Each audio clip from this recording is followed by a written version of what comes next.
Hey, what's up mga kaballers? Maligayang pagbabalik sa aking channel. Halina't pag-usapan natin ang balitang kailangan pa rin nga daw po mga kaballers ng Lakers kumuha ng isang big man para sa susunod na season. At ang balitang posibleng pagpapirma ng kontrata ng Golden State Warriors kay Jay Crowder. Tara't pag-usapan natin yan dito sa Basketball Hot Shots.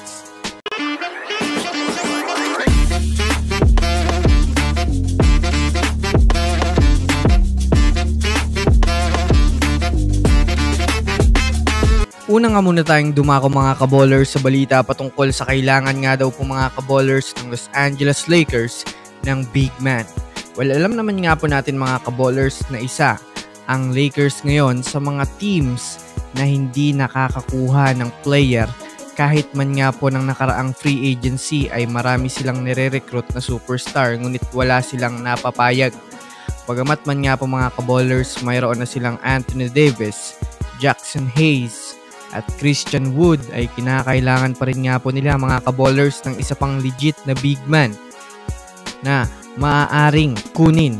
Lalo pat balak nga po ng kanilang bagong head coach na si JJ Redick mga kaballers na ibalik si Anthony Davis sa pagiging power forward upang mas makagalaw siya mga kaballers ng maayos at mapagpahingahan ng kanyang pangangatawan.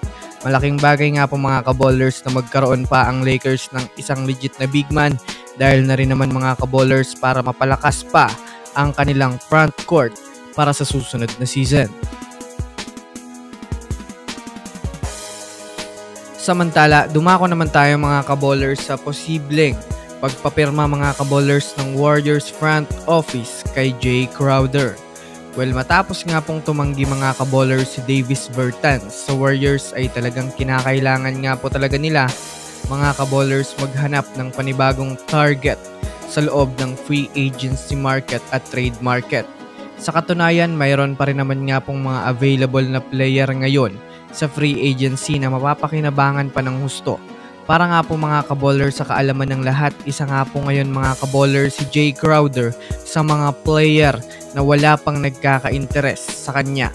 Yes mga kaballers, kaya malaki ang opportunity ng Warriors mga kaballers na kunin siya. Lalo pat kailangan nga po mga kaballers ng Warriors ngayon ng at least isa na lang na player mga kaballers na magdadala sa kanila ng malaking impact next season.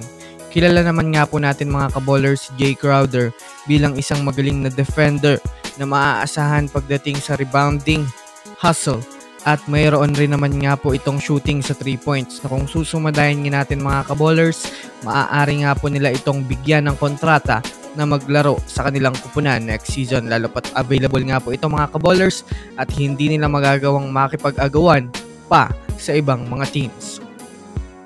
So yun lamang mga kaballers, yan lang naman ang pag-uusapan natin ngayon. Pindutin ang subscribe and hit nyo na rin ang notification bell para sa mga susunod na updates sa mundo ng basketball. Again, this is Basketball Hot Shots. Thanks for watching.